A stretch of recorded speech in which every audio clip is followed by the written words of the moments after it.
بەڵێ عزیزان ئێستاش لە دەربەندیخان پامنێرمان جەبار شێخانی وەردەگرین. سڵاو لێبێ جەبارم، کاتت باش؟ سڵاوتان لێبێت و بەیانیتان باش.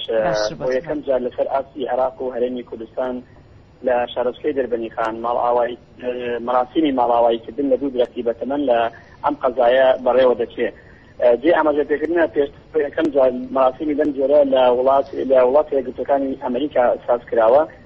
بڕینەوەی ئەم دوو درەختە لە ناوەندی قەزای دەربەندیخان دوای ڕەزامەندی لە قایمقانونی قەزاکە جێبەجێ دەکرێت بە هاوکاری ناوەندی گەرمیانی کۆمەڵی کوردستانێکی سەوز و ڕێکخراوی سروشتی کوردستان. وا بڕیارە هەفتەی ئایندا مەراسیمی بڕینەوەی ئەو دوو درەختە جێبەجێ بکرێت و لە بەرامبەریدا دوای بڕینەوەی ئەو دوو درەختە 50 نەمان لە سنووری قەزای دەربەندیخان بنێژرێت. بڕینەوەی ئەم دوو درەختە بۆ فراوانکردنی ناوەندی قەزای دەربەندیخانە جێ ئاماژەپێکردنە ڕووبەری سەوزایی بەوتەی سەروەر قەرەداغی بەرپرسی ناوەندی گەنیانی کۆمەڵی کوردستانێکی سەوز لە سەدا سێیە کە بەوتەی ئەو بەڕێزەخۆی ئەمە ڕێژێکی گونجاو نییە بۆ ڕێژەی سەوزایی لە قەزای دەربەندیخانە. بەڵێ جەبار شێخانی پامنێری کێنێن لە دەربەندیخان، سوپاس بۆ زانیاریەکانت.